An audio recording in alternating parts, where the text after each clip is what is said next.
سلام، به کانال رویای شیرین با قصه های شبانه خوش آمدید. از اینکه کانال ما را برای شنیدن قصه های شبانه انتخاب نموده اید از شما ممنونیم.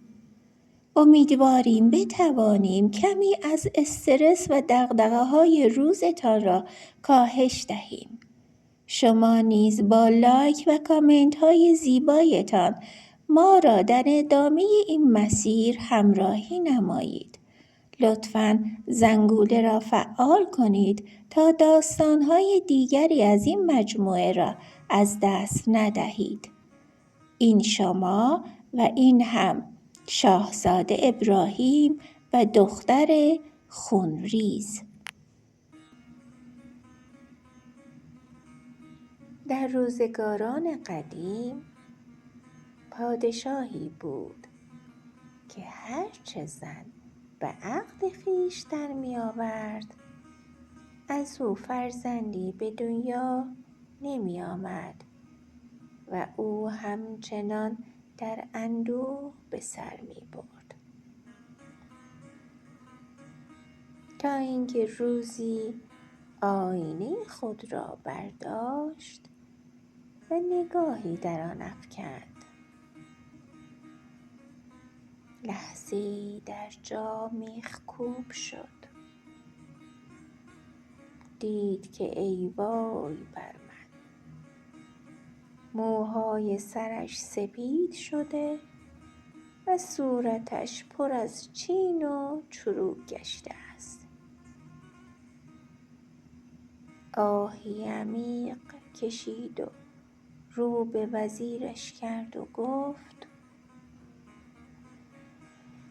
ای وزیر بی‌نظیر، عمر من رو به پایان است و پسری ندارم که پس از من صاحب تاج و تخت شود. نمیدانم چه باید بکنم و چه تدبیری بیندیشم. وزیر پاسخ داد: ای قبله عالم، من دختری در پرده عصمت دارم. اگر مایل باشید او را به عقد شما درآورم.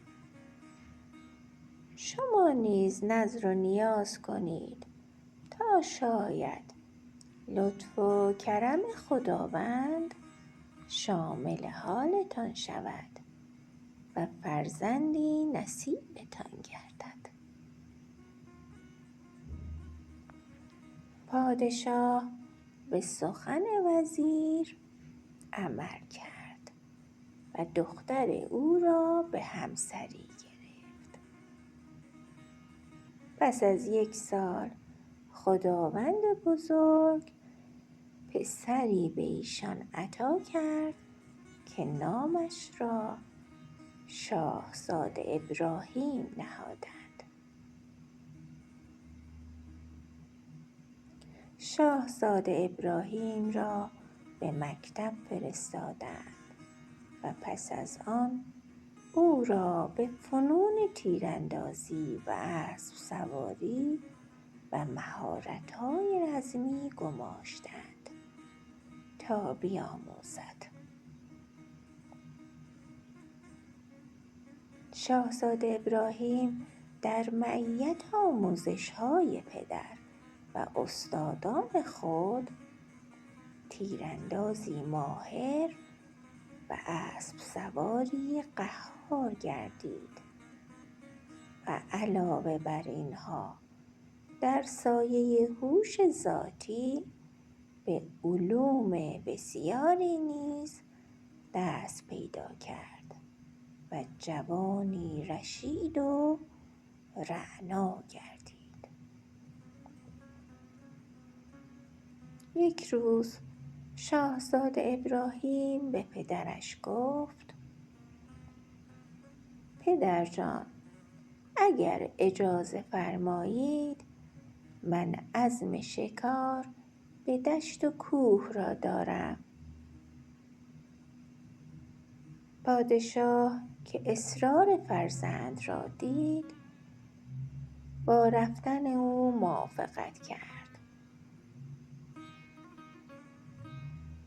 شاهزاده ابراهیم با خدم و حشم اندک و توشه‌ای به شکار رفت و همینطور که در کوه‌ها و تپه‌ها می‌گشت، ناگهان چشمش به غاری افتاد. پیرمردی در دهانه غار نشسته و یک تصویر در دست داشت و زار زار می‌گریست. شاهزاده ابراهیم جلو رفت و پرسید: ای پیرمرد، این عکس برای کیست؟ چرا اینقدر گریه می‌کنی؟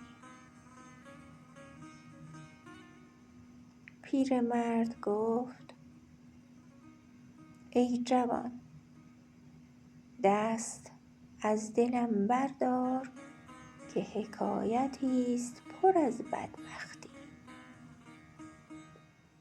اما وقتی اصرار شاهزاده را دید، گفت: ای جوان، حالا که مرا قسم دادی، خونت به گردن خودت باشد. من این ماجرا را برایت بازگو می کنم.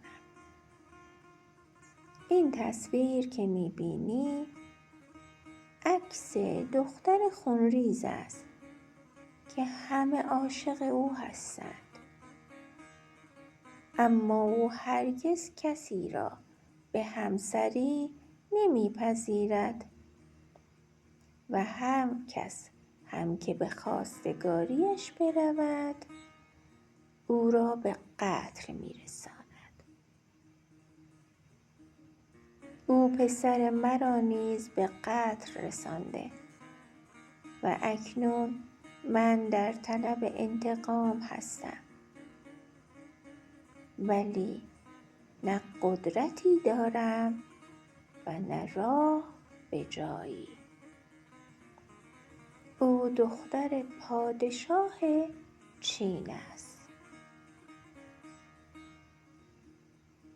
شاهزاده ابراهیم با دیدن تصویر یک دل نه بلکه 100 دل عاشق صاحب عکس شد و با یک دنیا غم و اندوه به سوی منزل بازگشت، بدون اینکه به پدر و مادرش بگوید. بار سفر بست و به راه افتاد. رفت و رفت تا اینکه به شهر چین رسید. از آنجا که در آن شهر غریب بود، نمی‌دانست که به کجا برود یا چه باید بکند. همینطور حیران و سرگردان در کوچه‌های شهر چین می‌گشت که ناگهان به یادش آمد باید دست به دامن شخصی گردد که عمر زیادی را در این شهر سپری کرده و به همه چیز و همه کس آگاه و آشناست. شاید او بتواند راه علاجی نشانش دهد. تا عصر همینطور می‌گشت تا اینکه به او نشانی پیرزنی را دادند که دانای شهر بود. شاهزاده ابراهیم به سراغ پیرزن رفت و او را پیدا کرد. بعد از سلام و عرض ارادت، پیرزن نگاهی به شاهزاده ابراهیم انداخت و پرسید: ای جوان، تو کیستی و اهل کجایی؟ شاهزاده ابراهیم پاسخ داد: ای مادر، من در این شهر غریبم. پیرزن دلش به حال او سوخت و گفت: ما یک خانه حقیرانه داریم. اگر برایت مناسب است به خانه ما بیا. شاهزاده ابراهیم همراه پیرزن راهی شد تا به خانه او رسیدند. در طول راه شاهزاده ابراهیم در افکار خویش مشغول و از این جهان بریده بود. پیرزن رو به او کرد و گفت: ای جوان، چرا غمگینی؟ شاهزاده ابراهیم گفت: ای مادر، آنچه از خدا پنهان نیست از تو نیز پنهان نیست. من روزی تصویر دختر خونریز را در دست پیرمردی دیدم و از آن روز تا به حال عاشقش شدم و حالا هم به اینجا آمدم تا او را ببینم. پیرزن گفت: ای جوان، رحم به جوانی خودت بکن. مگر نمی‌دانی که تا به حال هر جوانی به خواستگاری دختر خونریز رفته کشته شده است؟ شاهزاده ابراهیم گفت: ای مادر، این را می‌دانم، اما چه کنم که دیگر بیش از این تاب تحمل ندارم و اگر تو به داد من نرسی من خواهم مرد. پیرزن گفت: تو بخواب تا من فکری بکنم. خدا بزرگ است.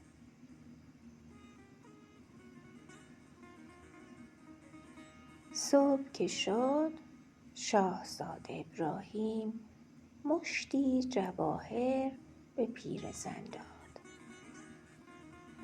وقتی پیرزن جواهرها را دید، پیش خود گفت: حتما این یکی از شاهزاده هاست، ولی حیف از جوانیش می‌ترسم که آخر خودش را به کشتن بدهد. پیرزن بلند شد و چند وسیله مورد نیاز برداشت و عصایی به دست گرفت و به راه افتاد و همینطور سلانه سلانه رفت تا به بارگاه دختر خونریز رسید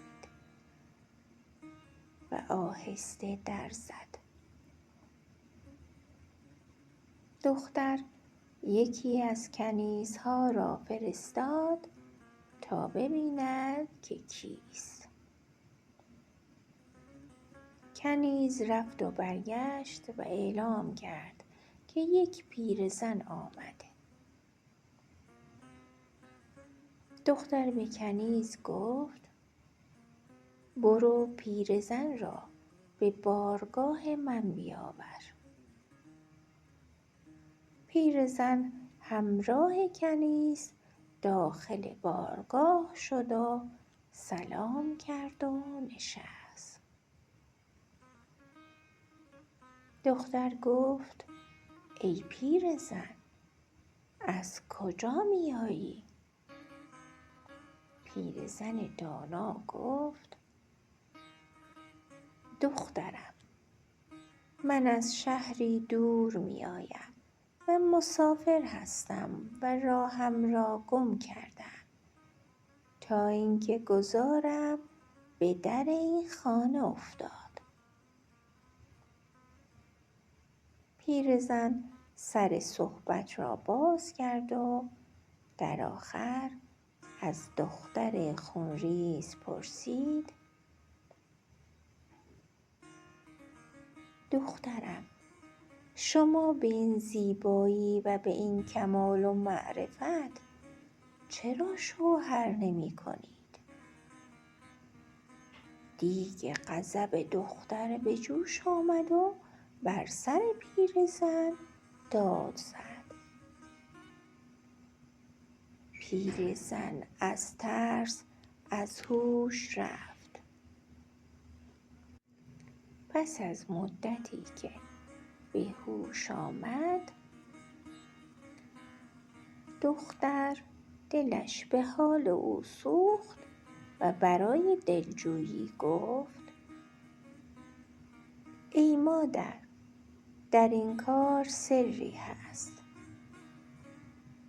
یک شب خواب دیدم که به شکل ماده آهویی در آمدم و در بیابان می گشتم و می چریدم.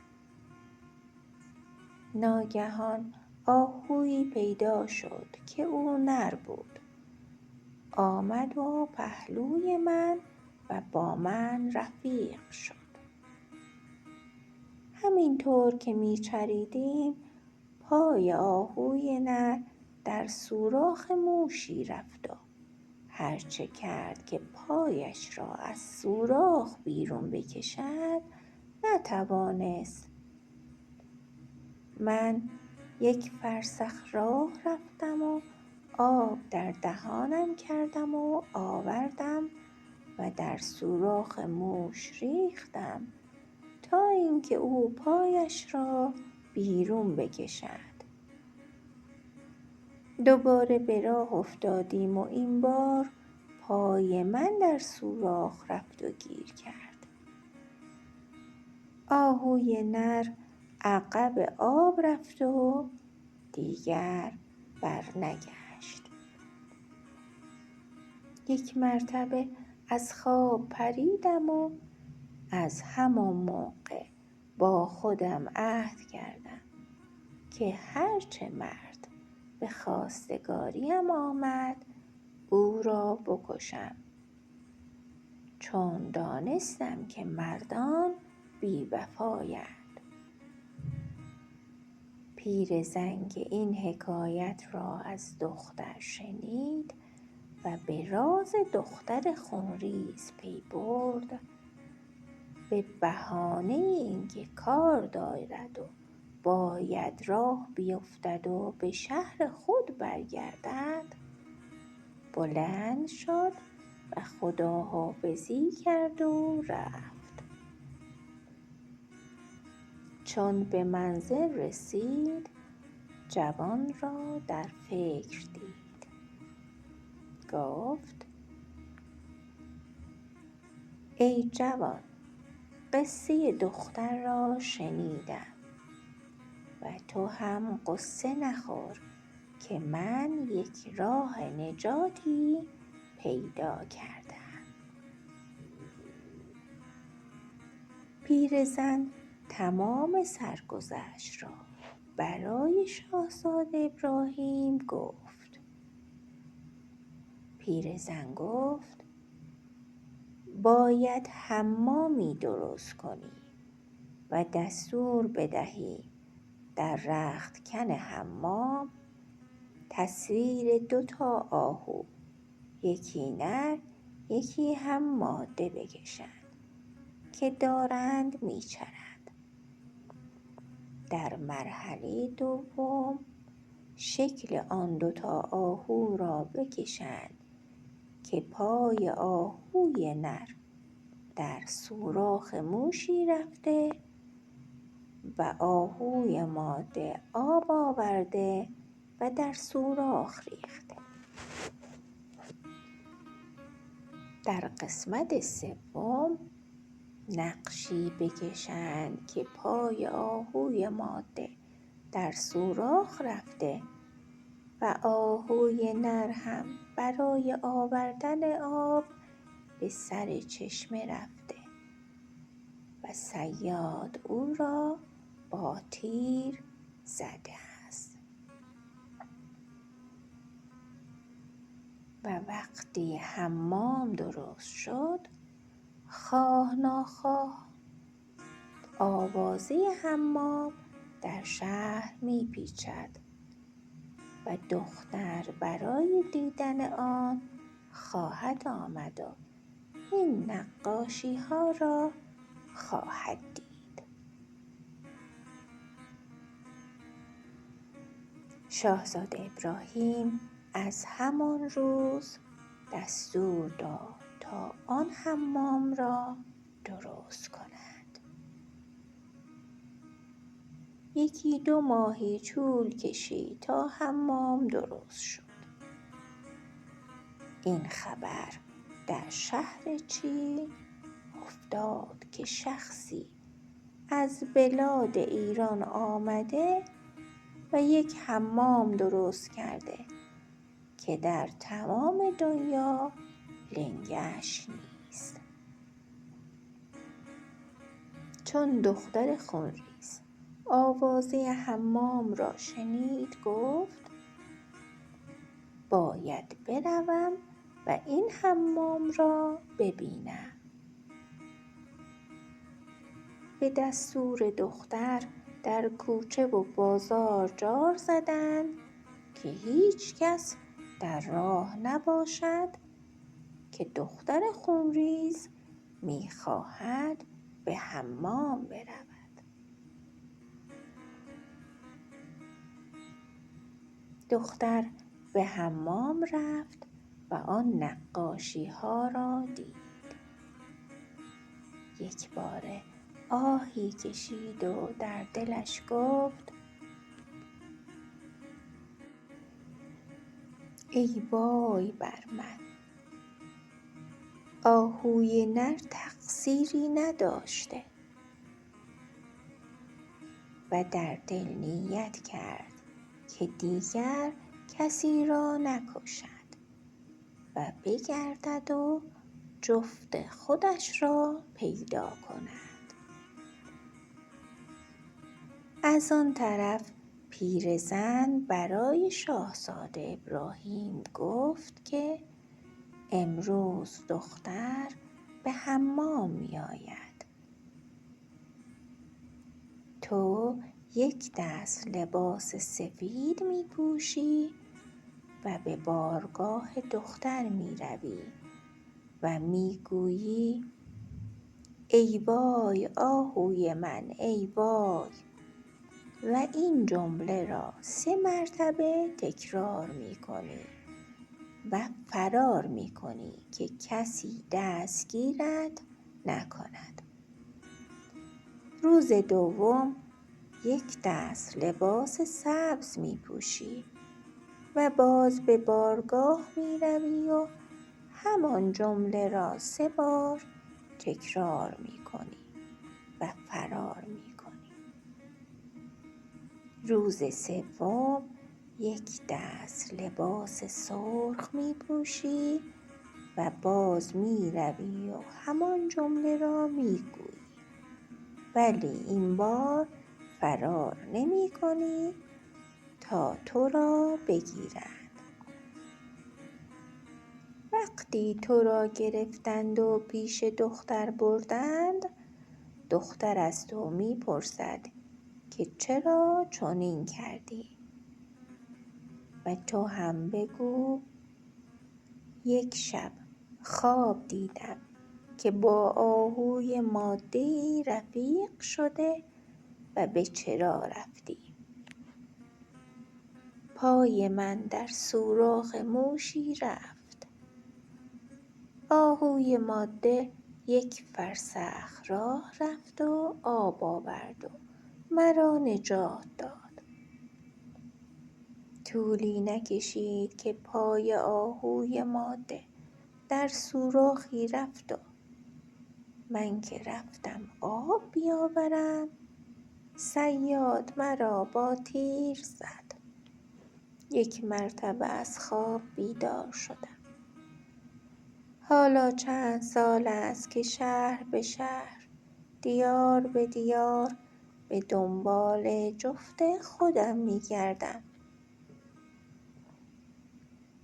چون شاهزاده ابراهیم این دستور را از پیرزن گرفت، لباس پوشید و حرکت کرد و به بارگاه دختر رفت و همان عملی را که پیرزن یادش داده بود انجام داد.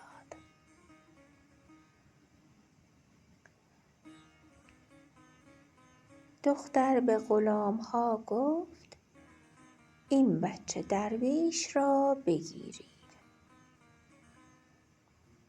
چون آنها به طرفش حمله کردند، شاهزاده فرار کرد. شد روز دوم و باز به همان ترتیب روز اول به بارگاه رفت و تا خواستند او را بگیرند فرار کرد. روز سوم هم مثل 2 روز قبل 3 مرتبه گفت: ای وای آهوی من، ای وای. ولی این دفعه ایستاد تا او را گرفتند و پیش دختر بردند. همین که دختر چشمش به شاهزاده افتاد، 1 دل نه 100 دل عاشقش شد. دل به دریا زد و گفت: ای بچه درویش، تو کیستی و این جمله چیست که میگویی؟ شاهزاده ابراهیم همان حرف‌هایی که پیرزن یادش داده بود گفت که ناگهان دختر آهی کشید و گفت: ای جوان، ای بچه درویش، خدا نظرش به ما 2 نفر بوده و من هم از این همه خون ناحق که ریختم پشیمانم و حالا هم دل خوش دار که جفت تو من هستم. من گمان می‌کردم که مرد بی‌وفاست. نمی‌دانستم که صیاد آهوی نر را با تیر زده است. دختر از شاهزاده پرسید که کیست و از کجا آمده است. او هم برایش تعریف کرد که پسر پادشاه ایران است و اسمش شاهزاده ابراهیم است. همان روز دختر قاصدی با نامه پیش پدرش فرستاد که قصد ازدواج دارد. پدرش وقتی فهمید که جفت دخترش پسر پادشاه ایران است، نامه‌ای برای دخترش نوشت و رخصت داد تا این ازدواج سر بگیرد. پدر دختر مجلس عروسی برپا کرد و شاهزاده ابراهیم را در مجلس آورد و عقد دختر را برایش بستند.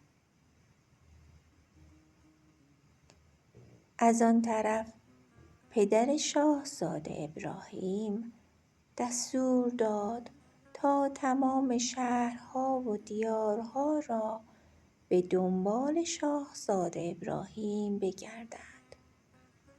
ولی غلامان هرچه گشتند او را پیدا نکردند.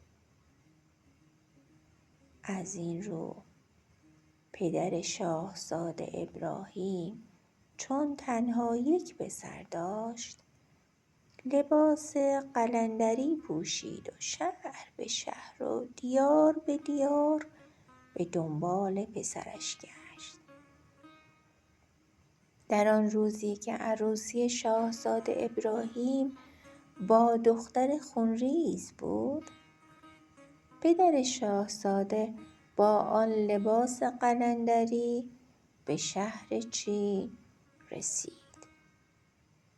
دید که همه مردم به طرف بارگاه پادشاه چین می روند. از یک نفر پرسید: اینجا چه خبر است؟ او هم در جوابش گفت که امروز عروسی دختر خونریز با شاهزاده ابراهیم پسر پادشاه ایران است.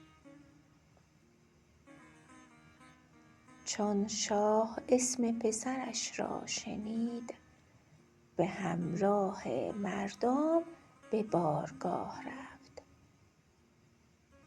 تا چشم شاهزاده در میان جمعیت به قلندر افتاد، فوری او را شناخت.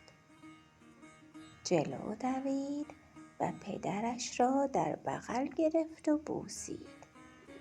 پس از آن دستور داد تا او را به حمام بردند و یک دست لباس شاهی تنش کردند.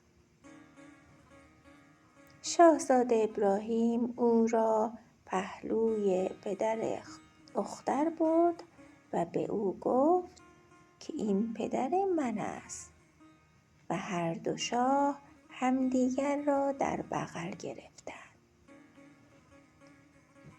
تا 7 روز مجلس عروسی طول کشید و پس از آن شاهزاده ابراهیم دختر را برداشت و با پدر خود به مملکت خودشان برگشتند.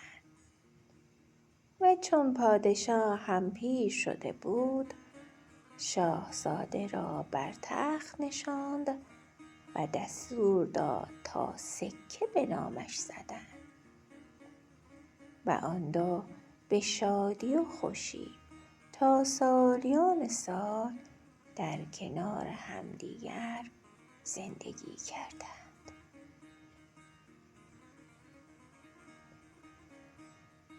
و سرانجام ای جویندگان رازهای نهفته در دل شب، پرده از ماجرای شاهزاده ابراهیم نیز برداشته شد.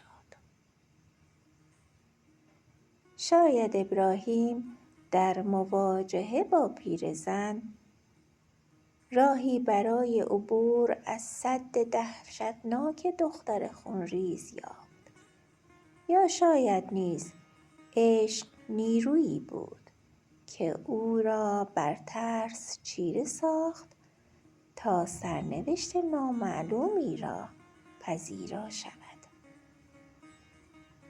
اما یک حقیقت ماندگار است: شجاعت برای عشق ورزیدن ارزشمندترین میراثی است که یک انسان میتواند از خود به جای بگذارد. دوستان عزیزم، همراهان کانال رویای شیرین با قصه های شبانه، شاید این پایان داستان باشد، اما آغاز راه ماست. امیدوارم ما را حمایت نموده و با لایک و کامنت های زیبایتان به ما دلگرمی بدهید. زنگوله را فعال کنید تا اولین نفری باشید که از داستانها با خبر می شوید. امیدوارم امشب خوابی پر از آرامش داشته باشید. شما را به خدا می سپارم.